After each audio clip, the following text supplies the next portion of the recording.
Hello, lovely people. Welcome to this Ask Me Anything series. This is Ama series. Ask Me Anything.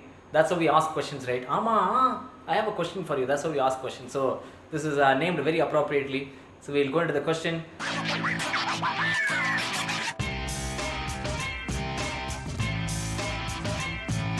Remember to hit that bell icon for instant notifications on fresh videos and brand new content. Preeti Subramanian has asked this question. Preeti, thanks for all the support you have been giving from all the way from Noida. So Preeti is asking, what is the most impactful experience you had in your life that you feel shaped you into who you are now?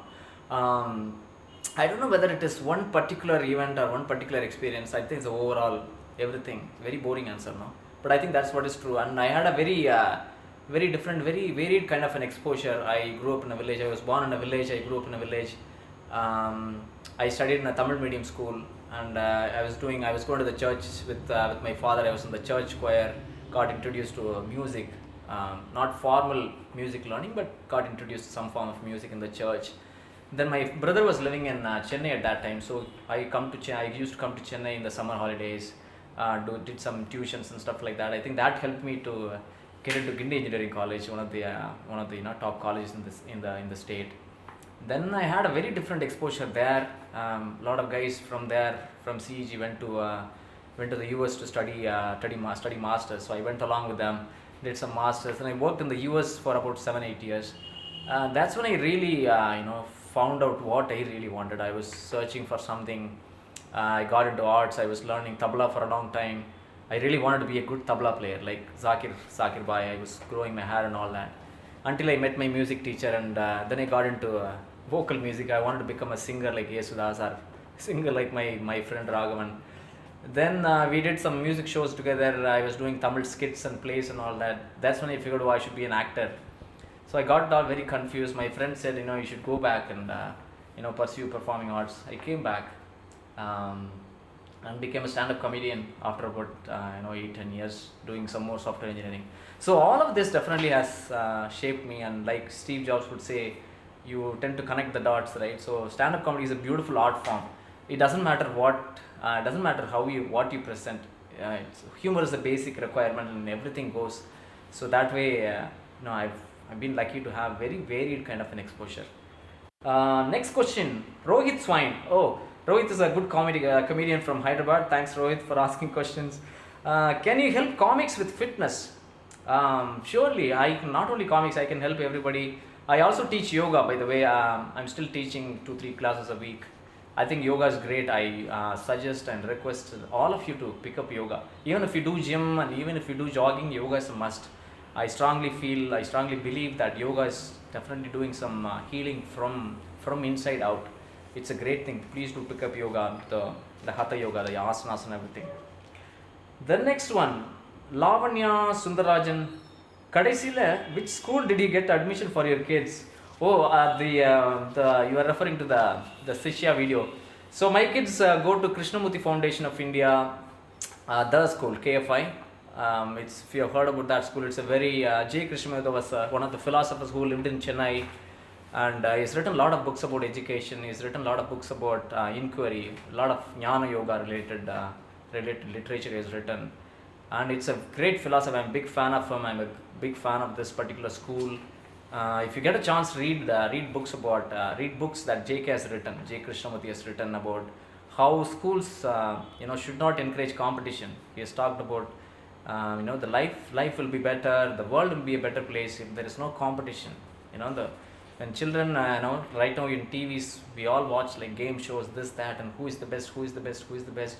That leads to all the conflicts, all the wars and everything. So he has talked about how we should rather collaborate, how we should rather be just conscious about the nature, conscious about the rest of the human race, and live happily, coexist. And the focus is more on collaboration. The focus should be on collaboration, not at all on competition. That's the kind of philosophy it runs under. I'm a big fan of that. That's where my kids are going. I'm very happy about that. So the next question, Shankar Subramanian. So what do you think is most important for a stand-up comedian? Concept or spontaneity? Boring answer, man. Both are important. I mean, the concept is really important. Like, that's the story you are telling. That's what you are telling, who you are and what your take on whatever issue you're talking about.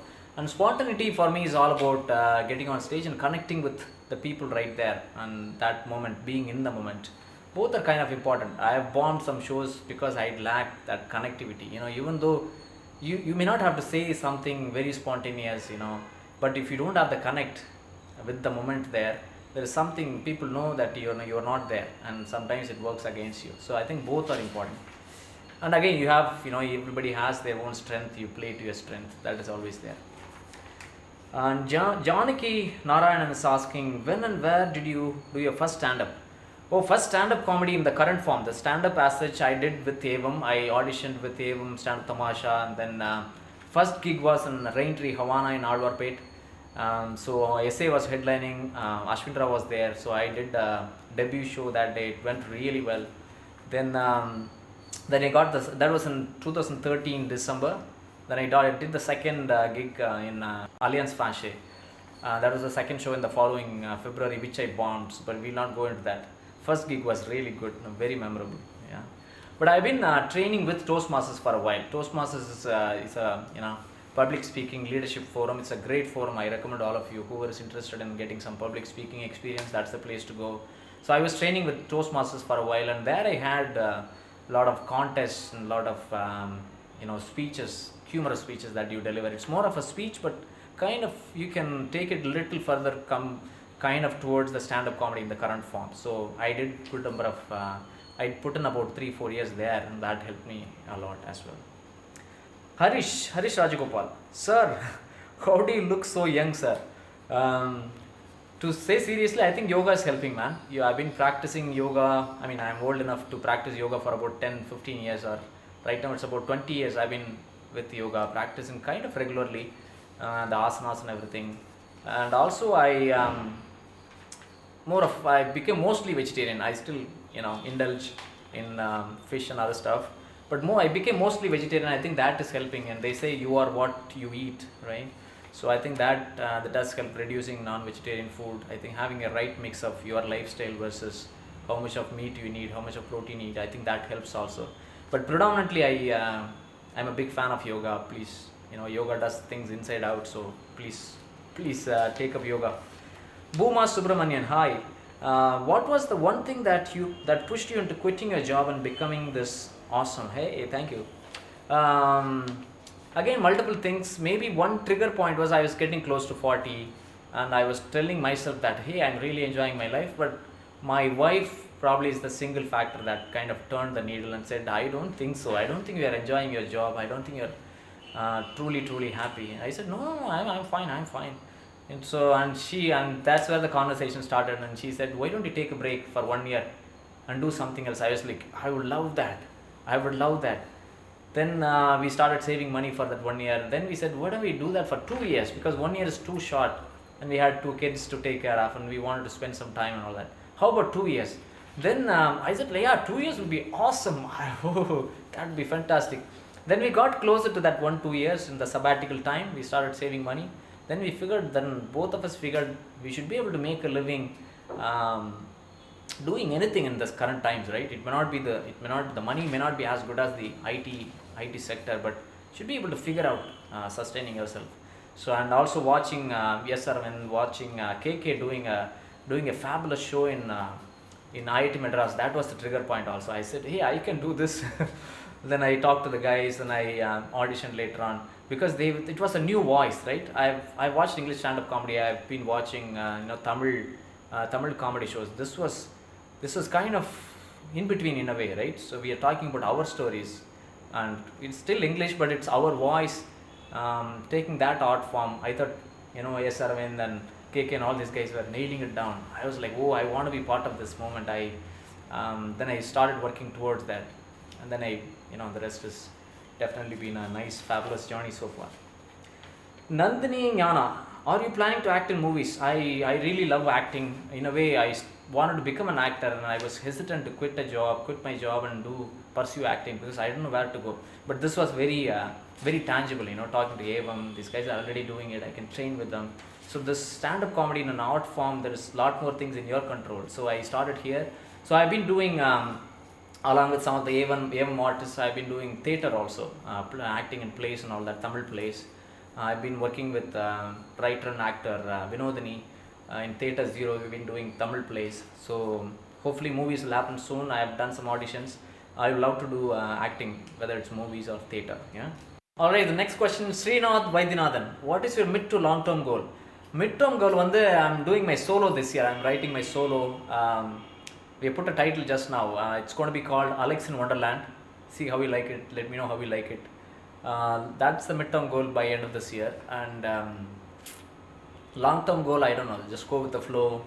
Be a good artist. Continue spreading love and joy, and continue being aware of opportunities, trends, and whatever. Yeah. No specific long-term goal. Next question.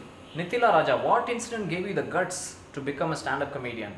Like I said earlier, my wife and I, we planned it out, and it's just a matter of we did some calculated risk, right? So, and I was getting to 40, I was getting a little restless, and the family came together, and everybody said, I think I should take a break and do this, and everybody's support, this happened.